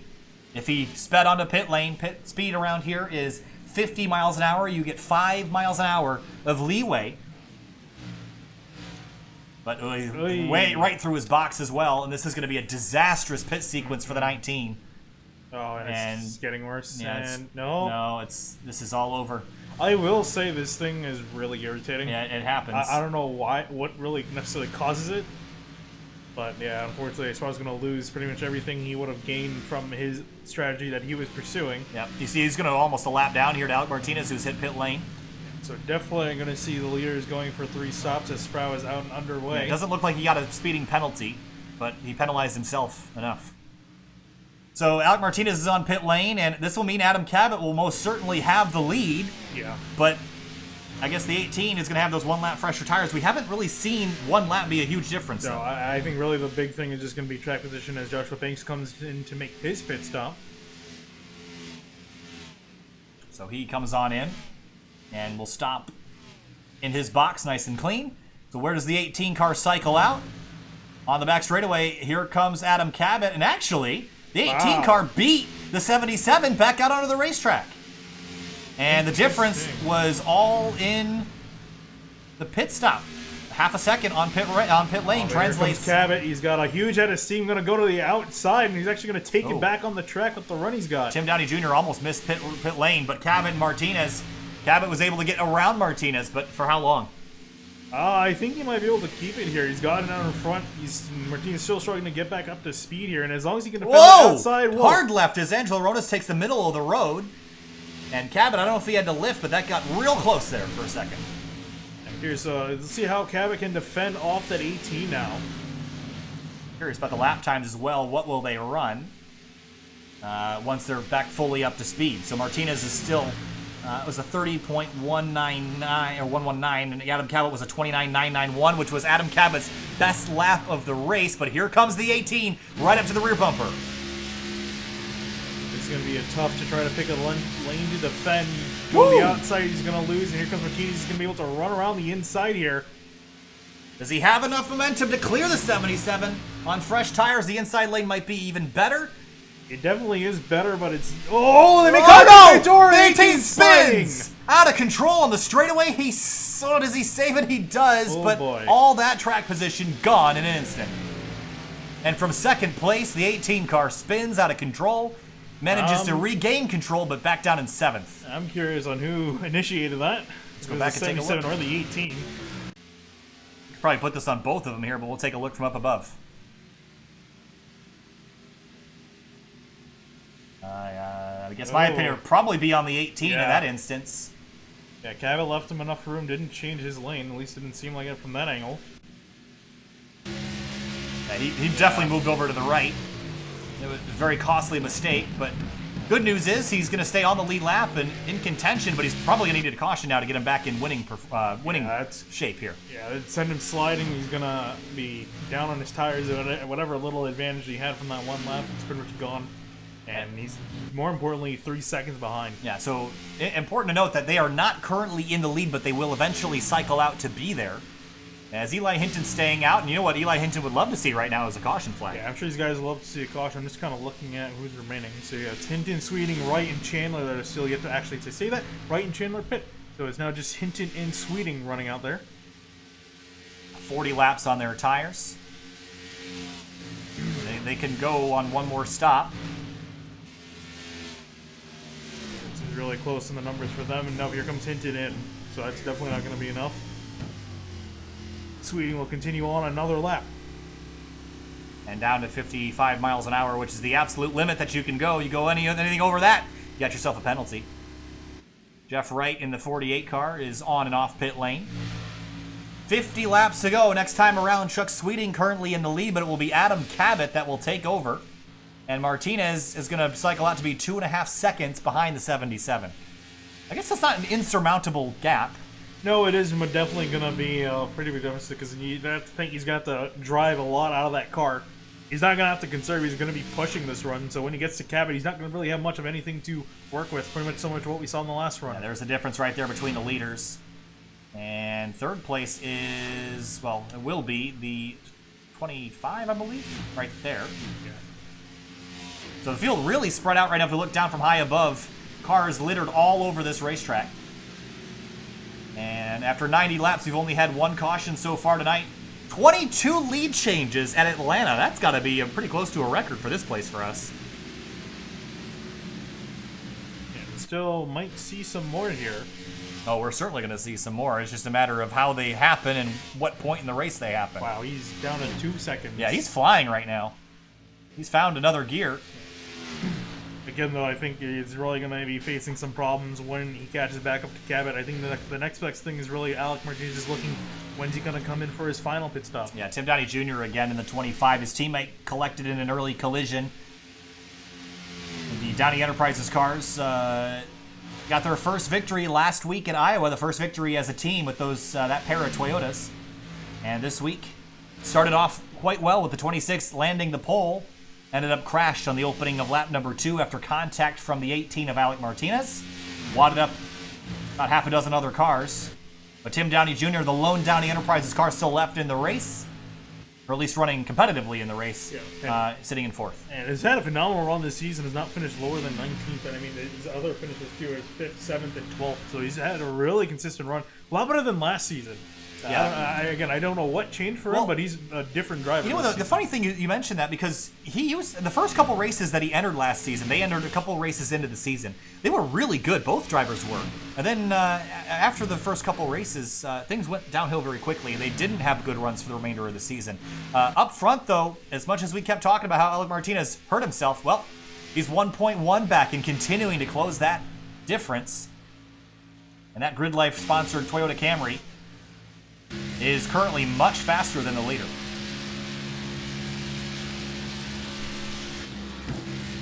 He's been making up some amazing time. But, you know, they always say catching is one thing, passing is another. But at the rate he's going, it honestly looks like he could just fly by the 77, which makes me think that Cabot is just taking it easy for now. Look at the 18 running that outside groove. And you know what? I like what the 18's doing because he's carrying momentum. And that's all these cars are now, is really big momentum cars. And carrying speed is the way to be fast. So the less you have to lift out of the throttle, the faster you're going to be. And he continues to run that outside groove. The 77 has been in control of this race for a while. But I don't know for how much longer that will be the case. Martin Sproul in the 19 started off the night quite well. It seems like it's been slowly slipping down the order for Martin Sproul. Yeah, and I think the big thing was that pit stop mistake that cost him a huge amount of time. Actually, you can pull that up to see how bad his pit road delta was compared to everyone else. I'm going to have a graphic for this, by the way. That'll be handy for the future, but so everyone can see. Lost about 10 seconds on pit road there. That was a big mistake. So that would have put him, let's see, 7. That would have put him, he would have been around battling for Tim Downey Jr.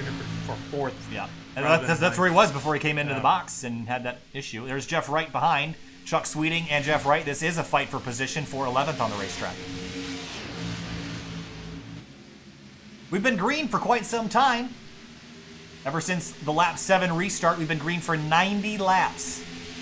And we're closing in on 40 to go here at Atlanta, the 6th round of the Outsider Racing League Championship.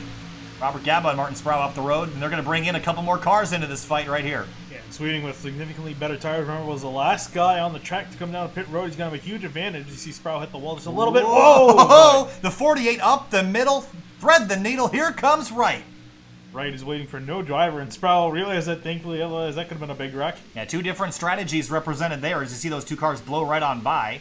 And there's the 21 of Eddie Trejo, who is 2 laps down, but still fighting hard. And now the 48 gets right in the bumper of Chuck Sweeting. As for the lead, Finian, we've mentioned it a bunch tonight, but that 18 car is still closing the gap, and he should be there by the end of this lap.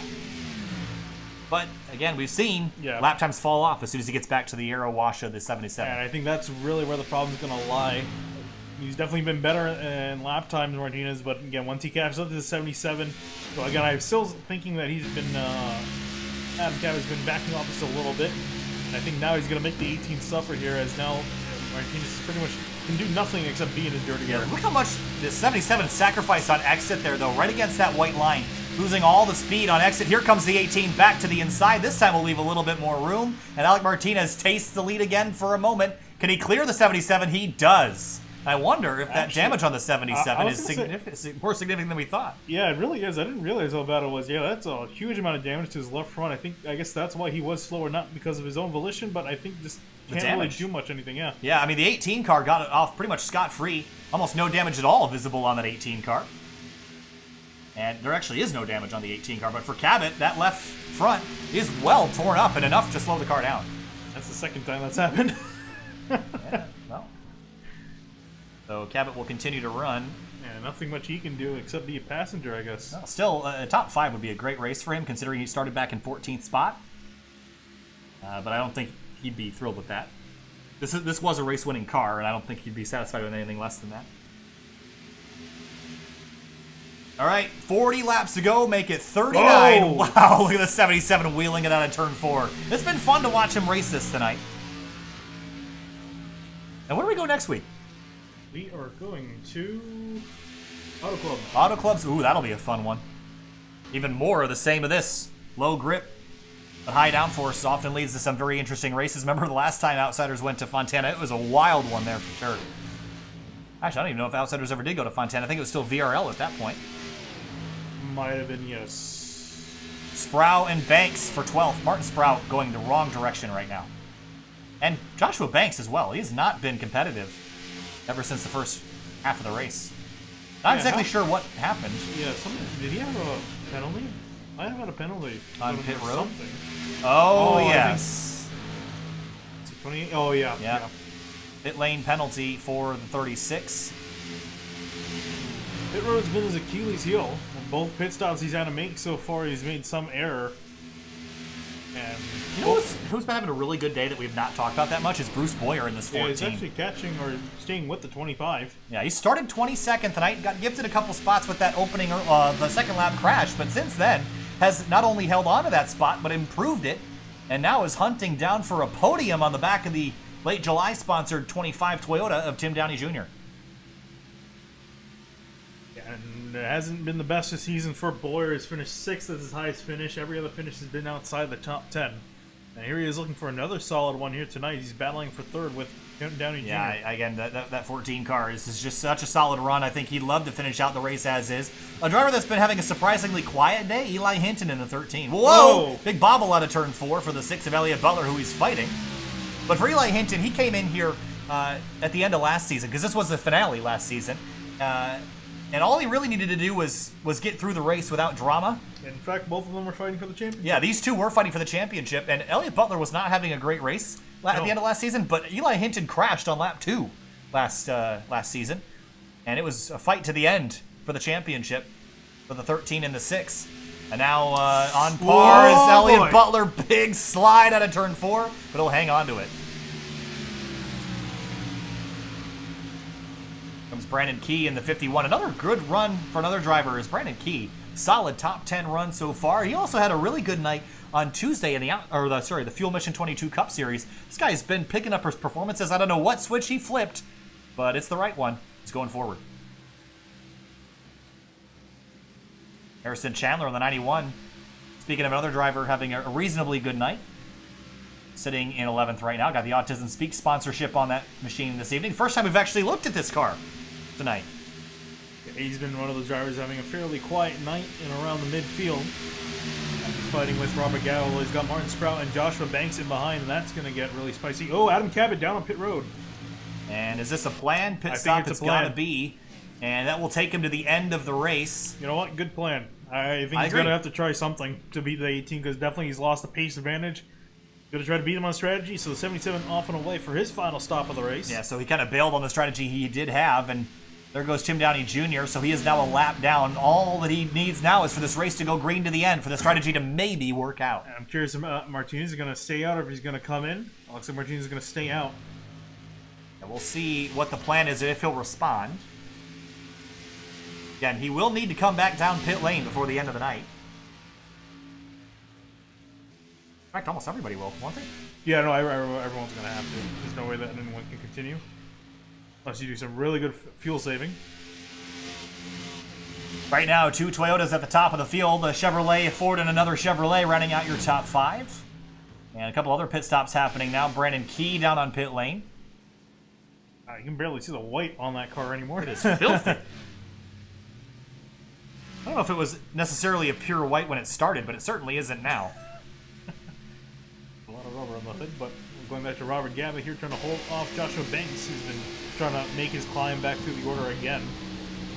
Oh, that got really close in turn 4. Gaba hits pit lane. Ooh, they've been flirting with all sorts of drama on pit lane entry. Jesse Pierce also coming in, as well as AJ Stravato. This has not really been a good race for AJ Stravato in that 33 car. Yeah, I thought it would have been a lot better. It looked like he had some decent pace early on to be in the top 10, but he's been pretty much around 13th, 14th, and 15th. And yeah, it's been a bit of a struggle for him. It's been hit or miss this season for the 33. It really has not had any sort of consistency. Martinez and Ronas down for their final pit stop of the night. They see Martinez driving on by, so it'll be interesting to see where he ends up, because wasn't able to really break away from Cabot. So I think Cabot should be able to take the lead back, but again, we know that he's slower than 18 at the moment.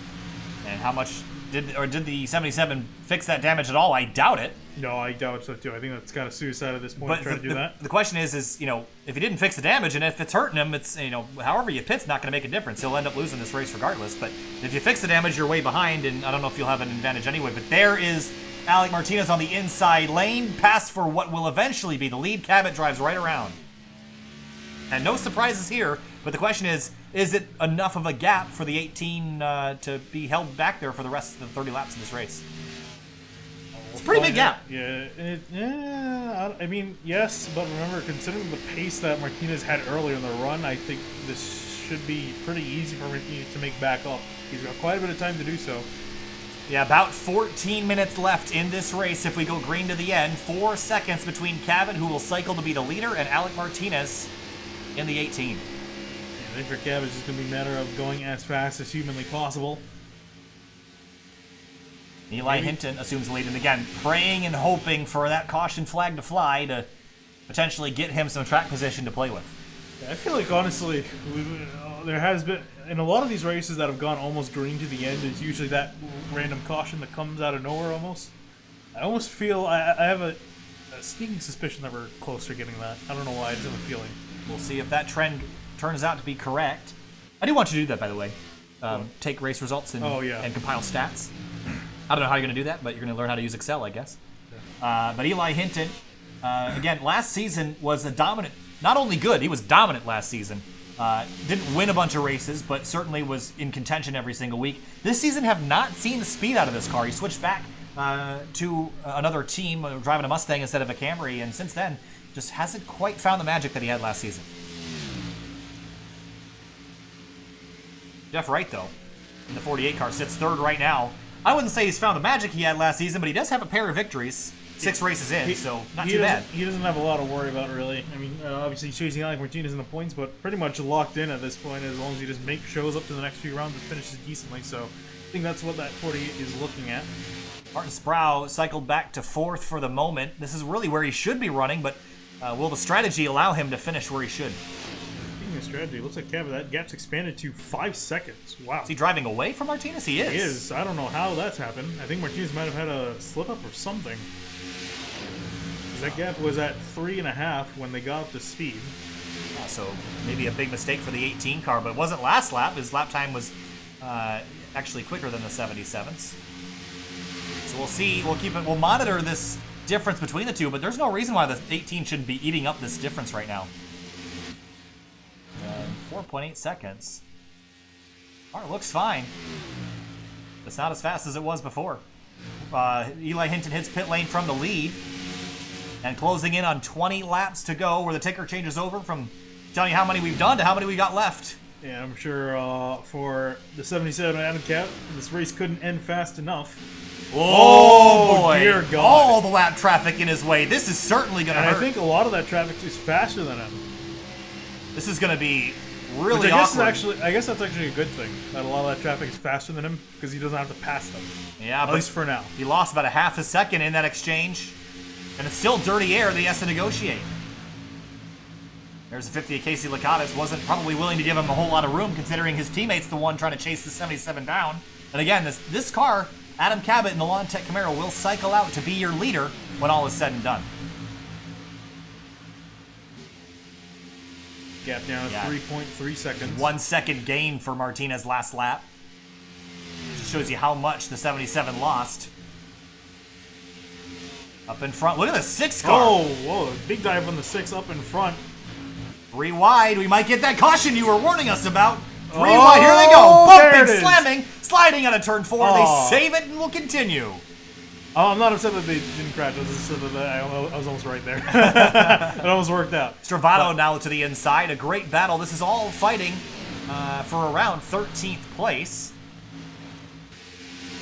Yeah, the order is still all over the place. Chuck Sweeting in the lead at the moment. And Cabot losing more ground to Alec Martinez. 2.6 is the difference.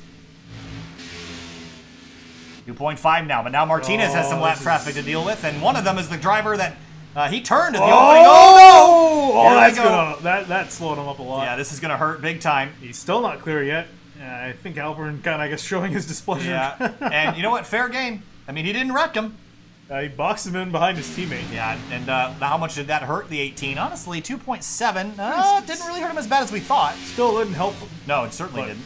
What a power move by Alpern to box him in behind his own teammate. Well, that worked quite well. At least to show the 18 that he didn't appreciate what happened on lap 2.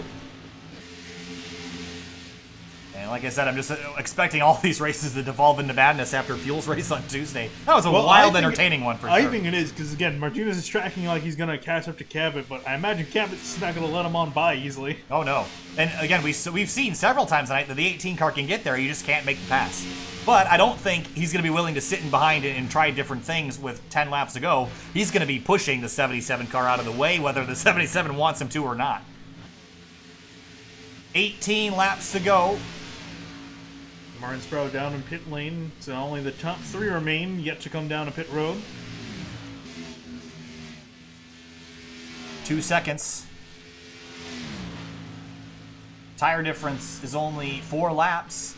When I say only 4 laps, that's a pretty large difference.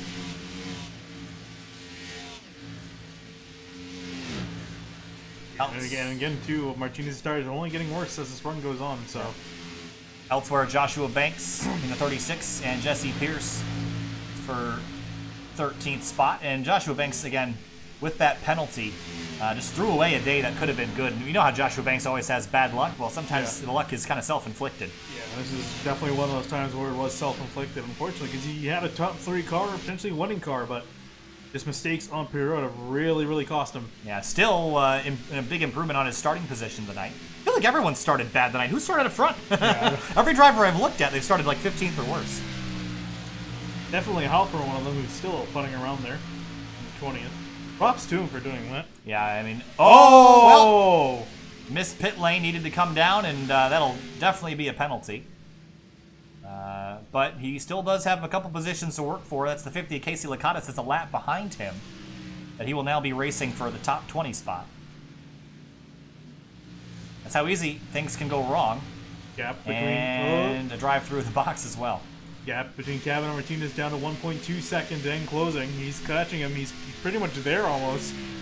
Yeah, he's within the influence of the aerodynamics off the 77, or getting close at least.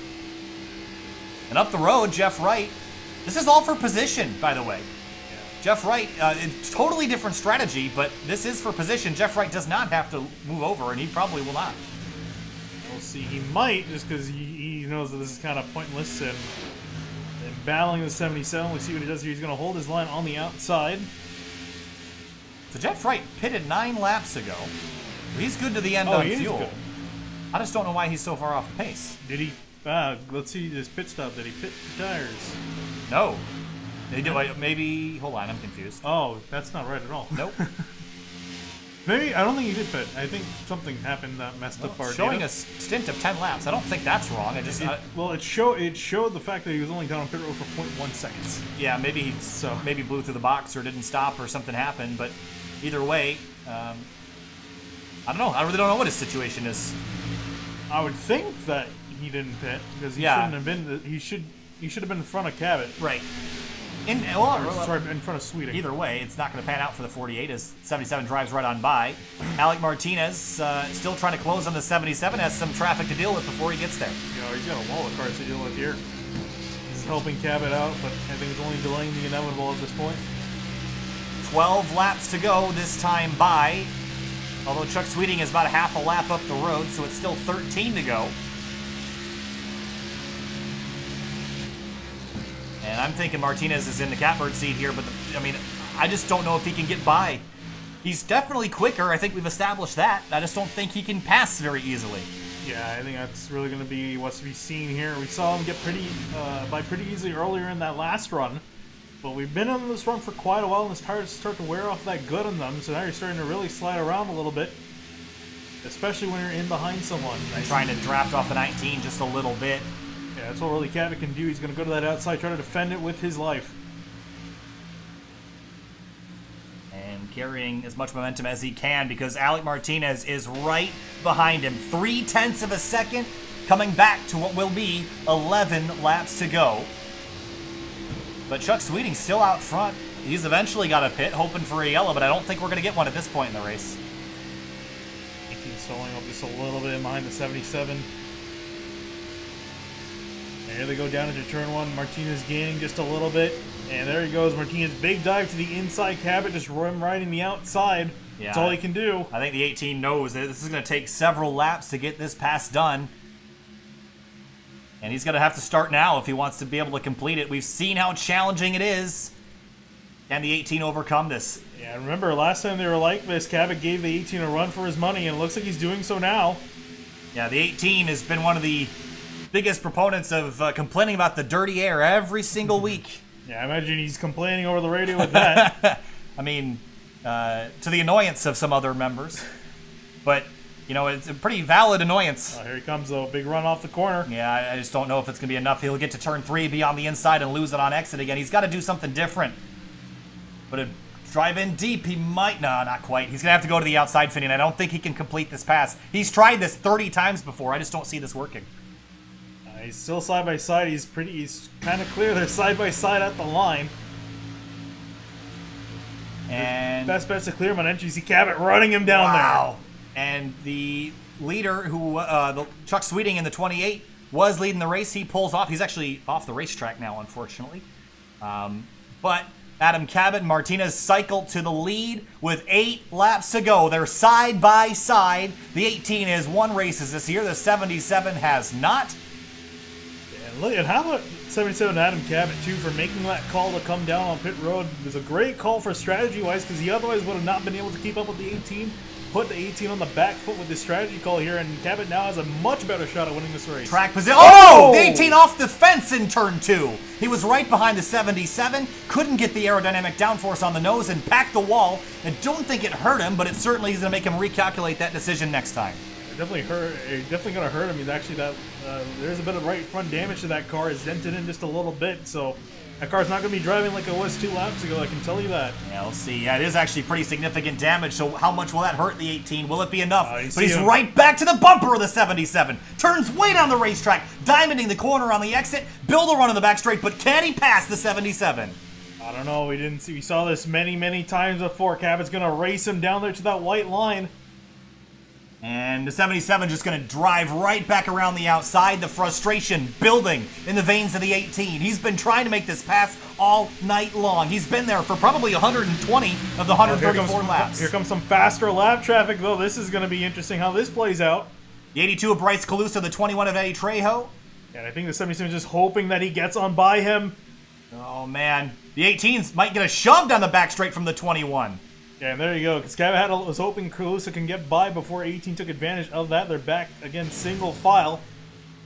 Through turn 3 and 4 now. The 18 trying to build a run. But like I said, he's been trying this all night long. He's got to do something different if he wants to win this race. Adam Cabot has played this strategy to a T. He's earned this one. But there's still 5 laps to go, and 5 laps is an eternity for the driver in that 77 car right now. As we learned in the truck race today, it ain't over till it's over. Swings down to the inside to protect, but he wants that outside lane. He wants to put the 18 on the inside. It's almost impossible to make a pass down there. but here's some lap traffic to the inside. That's the 21 of Trejo. 4 laps to go.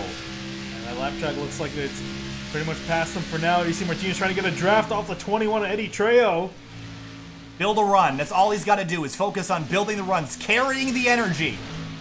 Like a physics student hopped up on coffee, he's looking for the equation to win the race. There's a quote.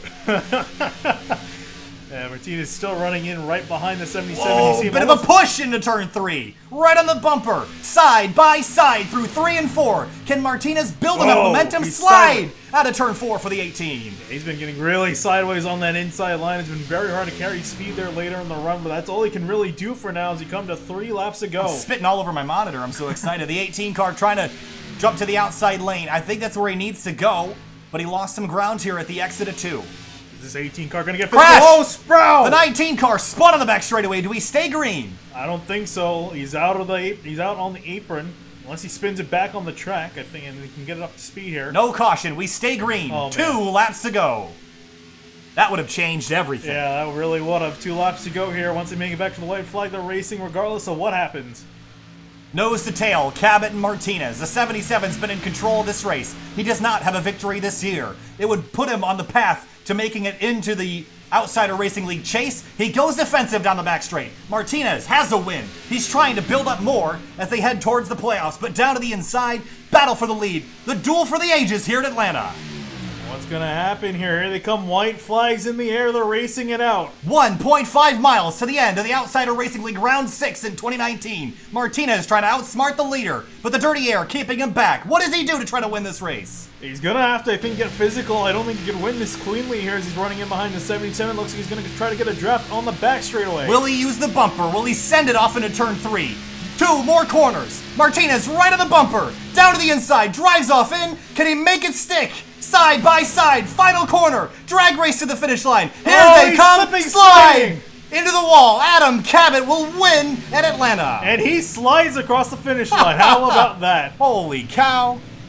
Well done by Adam Cabot and Martinez. Tim Downey Jr. will come home in 3rd. Boyer, Hinton, Brendan Key, Harrison Chandler, Robert Gaba, Joshua Banks. And he only hit and finished in 5th. That's actually really surprising. He came up through the order there at the end. But this is for 8th. Final corner for this. 8th place. Drag race to the checkers. And it's going to be Gaba at the line. Woohoo! That was close. By a 10th of a second. No, by 14 thousandths of a second. But for Adam Cabot, yeah, look at that. Celebration. Car's already damaged. I don't think he's really going to do much more, but absolutely fantastic finish and definitely earned that. Absolute incredible finish. Came down to the last corner. Adam Cabot, the winner at Atlanta. How about that? That was an absolutely fantastic call on pit road. I can't stress it enough. That was a fantastic call that he made. That pretty much won him the race. He wouldn't have been able to otherwise. He'll burn it down. His first win of the 2019 season. Celebrating at a racetrack that I think he probably assumed he'd do well at. But taking a look at this. Started 14th, made it through that second lap crash. Led laps en route to a well-earned victory. Let's take a look at our race results here, Finian. 140 laps completed, 27 lead changes, 136 green flag laps, 1 caution for 4 laps. What a great race. Yeah, it really was. We didn't obviously focus a whole lot on the rest of the pack. It was fairly quiet there. We were mostly in the front, but man, what a race in the front it was. Didn't know who was going to win until the last lap. As it's come down to several times in the last couple of races, but I think Albert Martinez, he put it out there on the line. We'll watch a replay of it a little bit later, but first we want to talk to the drivers involved in that finish. Cabot, Martinez, Downey Jr., and more. Stay with us. We'll be right back.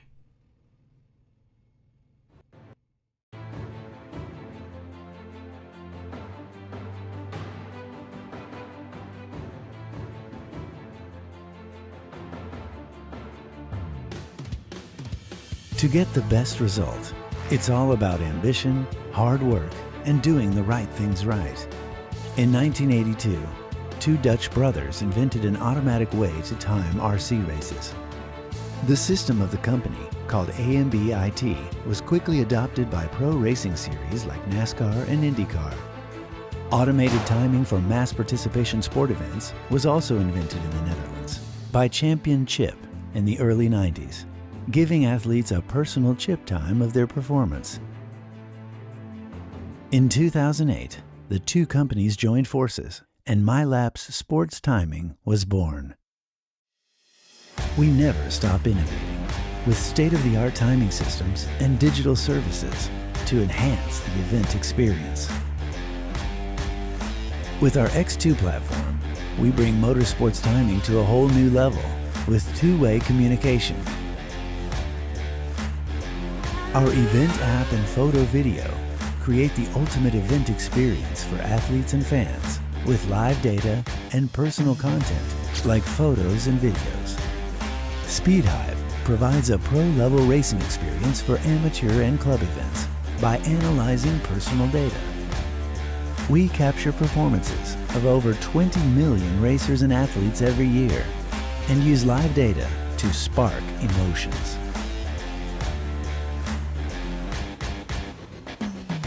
MyLap's. Experience progress. Welcome back live to Sim TV here now with our third place finisher, Tim Downey Jr., driving the number 25 car tonight. Tim, disaster for your teammate on the second lap of the night after he won pole, but for you, you carried the flag for Downey Enterprises tonight. Third place, I'm sure you got to be thrilled with that result. Yeah, I hated to see it for Zach after qualifying on the pole, but we just had such a strong effort. The two of us practiced all week, and just super, super satisfied with that the work that we're putting in is paying off, and I feel like this team's becoming. As we think back over the course of the race, of course, there was quite a bit of sliding around, trying to gain some track position through some pit stop strategies. So why did you choose the strategy you went with, and what were the factors surrounding that made you choose that decision? I was actually debating on coming in on like lap 105 to get a little bit of an advantage on those guys towards the end, and maybe they couldn't make up the time. And I just waited a little too long. When I came in, I think Bruce came in a little bit before me, and I was like, I have to come, or else I'm just gonna fall like a rock. So I felt like I just had to play the hand that was dealt to get up there in third. I was kind of playing for third place when I made that call. Looking forward to next week, we head to Fontana Speedway. I think there's a lot of discussion about how that package is going to race there. Do you have any strategy going into that race, or are you just kind of approaching it and just going to see what happens? I'll probably just approach it and see what happens. I'm sure that teamwork will come into play, so maybe we'll see if we can link up with the other Toyotas and bring home. All right, Tim Downey Jr., third place tonight for Downey Enterprises with his number 25 Toyota Camry. Thanks for talking to us, Tim. Congratulations. Thank you. Y'all do. Well, okay, well, we ripped him out before he thanked us, but apologies, Tim, for that. But moving on now to second place finisher, Alec Martinez. Alec, an absolutely epic battle there those last couple laps. You guys were dead even all race long. Is there frustration knowing that you probably could have won that race, or you're still happy to finish second? Well, there's frustration that I took out 10 cars in the beginning of the race, which never should have happened, and that's stupid on my part. I don't know. That's what I mostly feel bad about. I'm happy for Adam. It's a great battle, but I just feel bad for taking out 10 cars that were going to be running up there. That's what I'm mostly mad about. I don't know if I could have won. That would have been probably pretty bad. That would have looked good on my part, but as long as it was a solid race, good for everybody watching.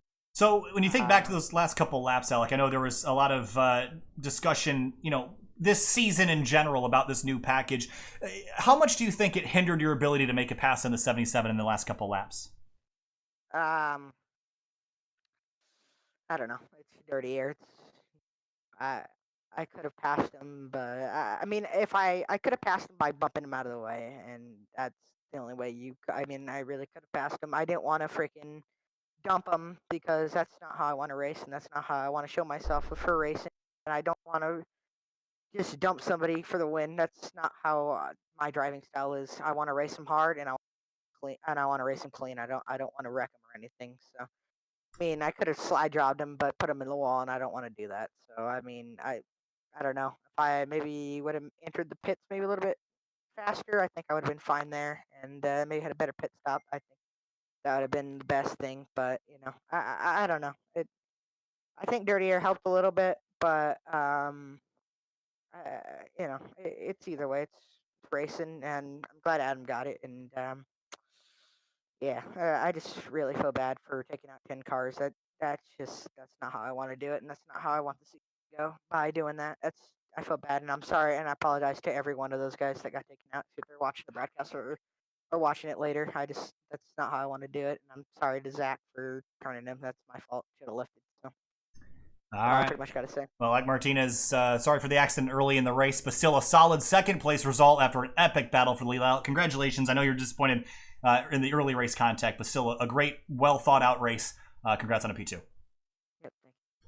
All right, moving on now. We've got Brandon King in the house in the number 51 car tonight. Finished in 6th after, I believe that's a career best here in the Outsider Racing League. So first of all, congratulations. And second of all, walk us through your night. It was pretty calm around you for the most part. All the action seemed to be at least in the top 5, but just walk us through your night. Yeah, the first run there got out of hand. It was a little scary. I dodged a few cars, 5, 6 cars piling up in front of me. But other than that, it was just smooth sailing. I tried to play a little pit strategy game in the early pit and try to get some track position, and it kind of worked out to my favor. Walk us through the decision about all the pit strategy, because we saw a lot of drivers pitting in a lot of different areas. Were you kind of on your own strategy, or were you basing your strategy off the drivers around you? I was kind of on my own strategy. I felt like if I could short pit those guys by 4 or 5 laps, I could make up 2, 3, 4 seconds on them, and they'd have to run me down there at the end. And I felt confident in myself to hold them off for those last 25 laps. All right, for the Cummins number 51 Camry, a 6th place tonight, career best for the 51 in this series. Brandon, congratulations. We'll see you next week. I appreciate it, guys. Great job as always. Thank you. Appreciate it. All right, moving on now to the next driver we got to talk to, which is going to be Adam Cabot, the race winner tonight in the 77 car. Adam, first of all, congratulations. Well-earned victory. Finian and I were amazed about your strategy decision to come down pit lane, get fresh tires, leapfrog the 18, and ultimately ended up helping you win the race. Just walk us through all the strategy calls, all the decision-making, and holding off at 18 in the closing laps. Man, it's been a while since I've talked to you guys. Yeah, so I'm pretty surprised that call worked too. I kind of did it out of desperation. I figured it was my only shot to win, so had to give it a shot. But yeah, pulled it off. A couple laps early. Tried to kind of catch him off guard, and I don't know if he messed up his pit or something. I had a bigger lead than I thought I would coming out of that last pit stop, but yeah, he ran me back down. I knew he was going to, and I figured my only chance was to get in front of him and just dump as much dirty air. We all know Alec loves dirty air. Just dump as much dirty air on him as I could. And yeah, just ended up all working out there. It was a lot of fun. It seems like the hot and slick racetracks definitely favor certain drivers. Would you put yourself in that category as a driver that likes when the racetracks are morbidly hot, or do you like them when they're cooler and offer more grip? Yeah, pretty much make them as hot as you can is what works for me. This race played out almost exactly like Las Vegas last season. Even the way it ended with me taking the high side, and last race at Vegas it was Jeff Wright. This time it was Alec, two of the best. So it was cool to race those guys. But yeah, for me, it's hard to get into a rhythm on short tracks and single groove 1.5-mile tracks. But these tracks like Vegas, Atlanta, where it gets hot and rubber gets laid down, I don't think there was 2 laps the entire race that I drove the same. There's no really no rhythm. It was just kind of just going where the clean air was and trying to find grip. And the end of the race, that last run, the car was actually really tight, and we kept kind of rubbering up the track, so then we kept having to take a bigger arc in. So definitely drove a lot different that last run at the beginning. But yeah, no, these type of races are my bread and butter. They're just so much fun to me, and probably some of that's because I'm better at these tracks. But yeah, that was just a great battle with Alec. He felt bad for getting into me, but I think I honestly might have gotten into him there. I was trying to side draft him, and we kind of just made contact going hard, but didn't really end up affecting the race. So yeah, just overall a really fun race. A well-earned victory for the 77 Adam Cabot. Congratulations, buddy. Good to see you back in victory lane. Hope there's more coming for you. We'll see you next week. Thanks. I sure hope so too. All right, we'll see you later. Look at this one more time. The slide out of turn 4 for Alec Martinez.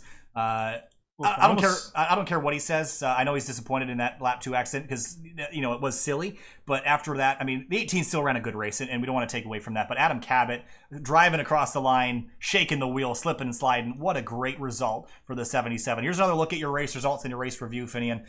Surprises out of Atlanta. I mean, I'm looking at Jeff Wright, a 14th place result for him. Elliott Butler didn't run very good after being great in practice. Martin Sproul, and of course Zach Halpern. I know it wasn't his fault, but still a disappointing night for the U26 car. Yeah, definitely going to be. He obviously had that not happen to him. Definitely could have seen him going to victory lane 2 weeks in a row.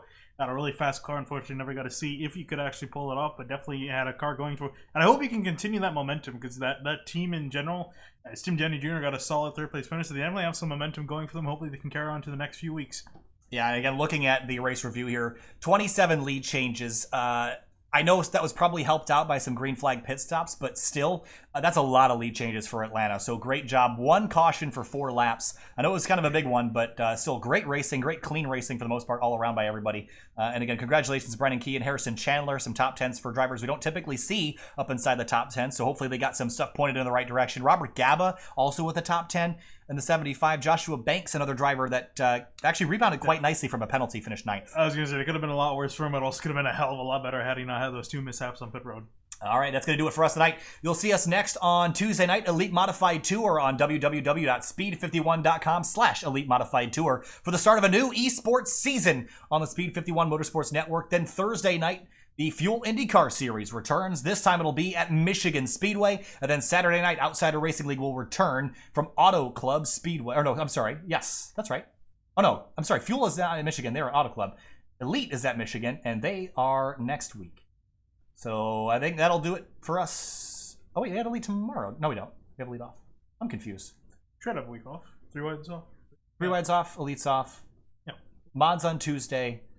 Fuel from Auto Club on Thursday, and ORL from Auto Club on Saturday. That's your next week coming up here on Sim TV. Finally got it all out, but that'll do it for us tonight. Thanks so much for watching.